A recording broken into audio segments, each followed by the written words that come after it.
এমন বুকফাটা আর্তনাদ একজন বড় বোনের, যার ছোট ভাইটি আজ দুপুরে বাইক অ্যাক্সিডেন্টে চলে গেছে না ফেরার দেশে।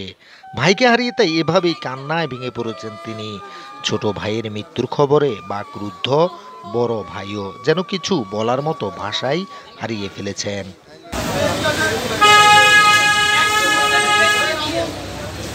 আমার ছোট ভাই, আমার অনেক আদরের ভাই, যেটা যেদিন চাইতো ওইটা দিছি আমি। আমার খুব আদরের ভাই, টাকা লাগলে টাকা দিছি, হুন্ডা কিনবে বলছে হুন্ডা দিছি, ওর জন্য আমি টাইস করি ঘর করছি আমার টাকা দিই আমার ভাইয়ের জন্য। এত আদরের ভাই ছিল, আজকে কেমনে মারা গেল আল্লাহ কেমনে। আমার মা দুইটা ছেলে, আমার মা শেষে দিয়ে দুইটা ছেলে ছিলাম, ওরা ছোট বিদে সবাই আদর করতো ওকে।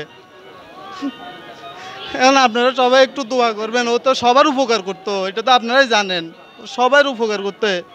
ঘটনাটি চট্টগ্রাম নগরীর পাহাড়তলী থানা এলাকার বৃহস্পতিবার ৬ জুন দুপুর ১২টায় হক্কানি পেট্রোল পাম্পের সামনে ট্রাকের ধাক্কায় নিহত হয়েছেন দৈনিক আমার সংবাদ ও দিগন্ত নিউজের চট্টগ্রামের এক সাংবাদিক ও তার ঘনিষ্ঠ বন্ধু। নিহতরা হলেন সাংবাদিক মেহেদী হাসান আরিফ ও তার ঘনিষ্ঠ বন্ধু শারমিন আক্তার। আরিফ চট্টগ্রামের সীতাকুণ্ড থানার মুরাদপুর গ্রামের বাসিন্দা মোহাম্মদ জামাল উল্লাহর ছেলে। পেশায় তিনি একজন সাংবাদিক ছিলেন। আরিফকে হারিয়ে শোকাহত তার বন্ধুরাও জানান গতকাল কথা হয়েছিল তার সাথে। ওনার সাংবাদিকতা জীবনে ওনার সাথে আমাদের চলার পথে ওনার সাথে দেখা হয়।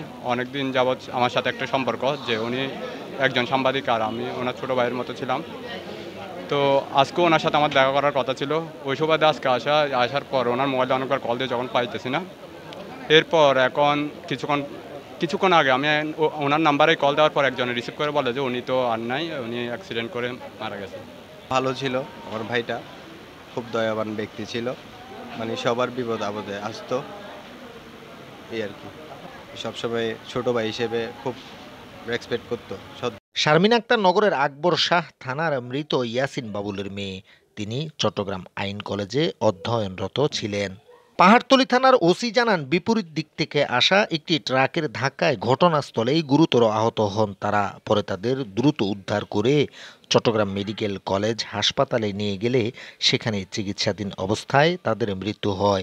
ঘাতক ট্রাকসহ ড্রাইভার পলাতক আছে। চট্টগ্রাম মেডিকেল কলেজ হাসপাতালের পুলিশ ফাঁড়ির ইনচার্জ নুরুল আলম আশিক জানান আহত দুইজনকে চট্টগ্রাম মেডিকেল কলেজ হাসপাতালে আনার পর তাদের মৃত্যু হয়। দেখে অনুমানিক আমরা সংবাদ পাই যে পাহাড়তলী থানাধীন এই হক্কানি পেট্রোল পাম্পের ওখানে একটি মোটরসাইকেল এবং ট্রাকের সাথে সংঘর্ষ হয়েছে। তো পরবর্তীতে আমরা ওইখান থেকে করোনার সংবাদ পাওয়ার পরপরই আমরা দুইজন ভিকটিমকে এখানে মেডিকেলে আমরা রিসিভ করি। পরবর্তীতে তাদেরকে ডাক্তার চিকিৎসার পর্যায়ে তাদেরকে মৃত ঘোষণা করেন। প্রথমজন হচ্ছে মেহেদী হাসান আরিফ, আরেকজন হচ্ছে শারমিন আক্তার।